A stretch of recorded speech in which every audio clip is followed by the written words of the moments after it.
Europe 1. Le journal de 7h présenté par Fanny Marceau. Bonjour Fanny. Bonjour Lionel, bonjour à tous. Un lâcher de ballon aux couleurs du drapeau américain pour marquer la fin de la convention démocrate à Chicago. Pour clore ces 4 jours d'investiture, la candidate Kamala Harris a pris la parole cette nuit, assurant vouloir unir les Américains. Un discours très attendu par les 50 000 militants présents à Viva Fried.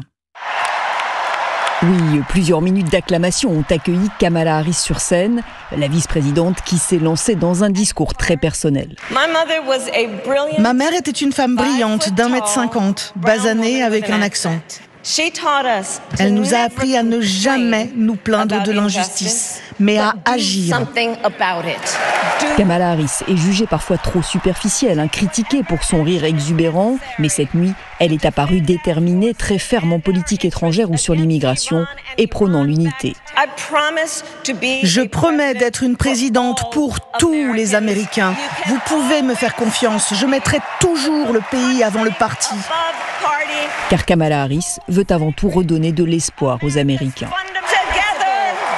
Ensemble, écrivons le prochain grand chapitre dans la plus extraordinaire histoire jamais racontée.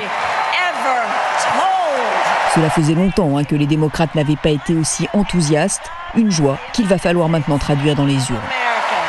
À Viva Fried, envoyé spécial d'Europe 1 à Chicago. Et notez qu'à 7h40, nous serons en ligne avec Gretchen Pascalis. Elle est porte-parole des démocrates en France. Nous verrons avec elle quelles sont les perspectives pour le Parti démocrate pour cette course à la Maison-Blanche. En France, miser sur le bon cheval pour Matignon, c'est le casse-tête d'Emmanuel Macron depuis maintenant 38 jours. Oui, le chef de l'État, toujours en quête de son nouveau Premier ministre, débute aujourd'hui une série de consultations des chefs de parti et de groupe pour montrer qu'il tend la main aux oppositions. Premier reçu à 10h ce matin, le nouveau Front populaire qui a imposé la présence de sa candidate pour Matignon, Lucie Castet. Une candidate dont les positions n'ont vraiment rien pour plaire au chef de l'État. Oui, non seulement elle compte bien nommer des ministres issus des rangs de la France insoumise, ce qui est une ligne rouge pour tous les députés de droite et du centre, et lui assure une motion de censure immédiate, mais elle a aussi l'intention, à l'inverse du gouvernement démissionnaire, de prévoir de nouvelles dépenses dans le budget 2025, Barthélémy Philippe. Oui, le NFP mise sur un choc de dépenses pour doper la croissance, comme l'explique le secrétaire national du Parti communiste, Fabien Roussel. Il faut augmenter de 30 milliards d'euros le budget de l'État à 522 milliards d'euros. Parmi ces dépenses, l'augmentation de 10% du salaire des fonctionnaires et des aides au logement, mais aussi des investissements massifs dans les services publics. La gauche veut toutefois compenser ces nouvelles dépenses par un impôt sur le revenu renforcé pour les plus riches, le retour de l'exit tax et de l'ISF et la suppression de certains avantages fiscaux pour les entreprises. Objectif, un budget globalement équilibré, explique la députée PS Christine Pires-Beaune. Dépenses supplémentaires, il y a forcément des recettes supplémentaires si on veut effectivement pas dégrader le déficit. Pour autant, le contre-budget du NFP ne respecterait pas la trajectoire de rétablissement des finances publiques prévue par le gouvernement démissionnaire. Le retour du déficit public à 4,1% du PIB fin 2025 nécessiterait au moins 20 milliards d'euros d'économies l'an prochain. Barthélémy Philippe du service économie d'Europe 1. Europe 1, il est 7h05. On le sait, le plastique c'est fantastique, mais pas quand on l'ingère. Plusieurs marques de soda sont épinglées par l'association Agir pour l'environnement. Oui, Coca et Schweppes, des boissons que vous avez peut-être bu tout l'été pour vous rafraîchir et qui contiennent, selon l'association, des microplastiques. Les explications de Stéphane Kershkov, il est directeur général d'Agir pour l'environnement.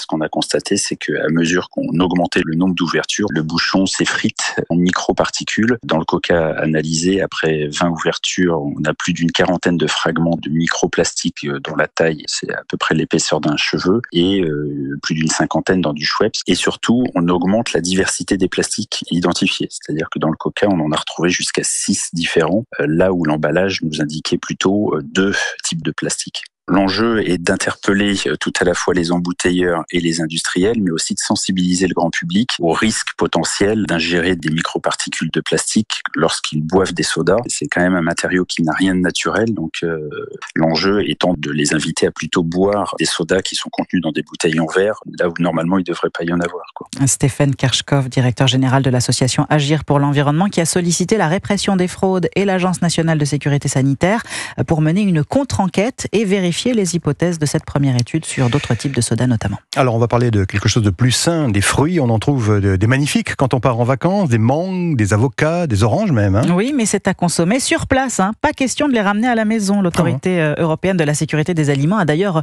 relancé une campagne de sensibilisation pour prévenir les voyageurs. Alors ça peut vous paraître anodin, mais rapporter des végétaux, des fruits, des plantes, des graines même de l'étranger peut mettre en péril notre sécurité alimentaire. Précision Camille Moreau. La punaise diabolique, le capricorne asiatique ou encore le dragon jaune. Des agrumes, derrière ces drôles de noms, un vrai danger. Des insectes et bactéries qui se cachent dans les plantes, graines et fruits que nous pourrions rapporter de l'étranger, mais qui ont un appétit vorace. Tellement vorace que d'après l'Organisation des Nations Unies pour l'alimentation et l'agriculture, entre 20 et 40% de la production alimentaire mondiale serait perdue chaque année du fait de ces organismes nuisibles répandus à travers le monde par nos déplacements. Maria Rosaria Manino est chef du bureau de la santé des végétaux au ministère de l'Agriculture. Par exemple, la mouche orientale de fruits s'attaque aux pêchers, aux pruniers, aux abricotiers. Donc, il y aura des baisses de production. Moins de production, ça veut dire une baisse aussi de notre souveraineté alimentaire. Déjà présente dans plusieurs départements de France, Grand Est, PACA, Occitanie, région parisienne, la mouche orientale est particulièrement redoutable.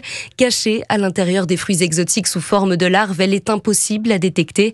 Alors, dans le doute, ne rapportez pas de plantes, graines et fruits dans vos bagages. Le message est passé. Camille Moreau du service Société d'Europe 1. Tiens, vous savez, Lionel, quel est l'animal qui mange le plus de fruits au monde ? Je ne sais pas, vous me prenez au dépourvu comme ça tôt le matin.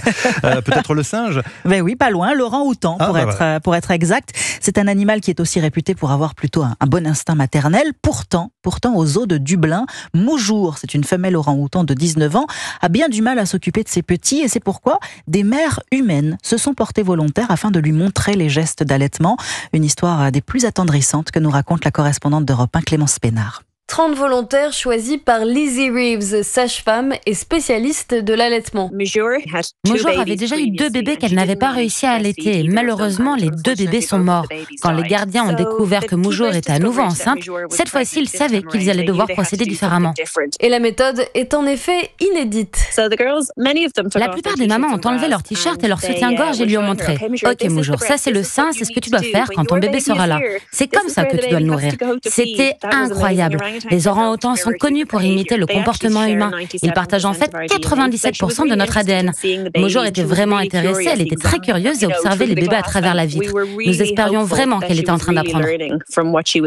Moujour a donné naissance le 31 juillet à un petit mâle en bonne santé. Malheureusement, malgré tous ses efforts, elle n'a pas tenu le bébé au bon endroit pour l'allaiter, explique le zoo, qui a dû finalement le nourrir au biberon. Dublin, Clémence Pénard, Europe 1. On tient de l'Irlande à l'Islande, il n'y a qu'une lettre et 1400 km. L'Islande où une nouvelle éruption volcanique s'est déclenchée hier soir, la 6e depuis le mois de décembre.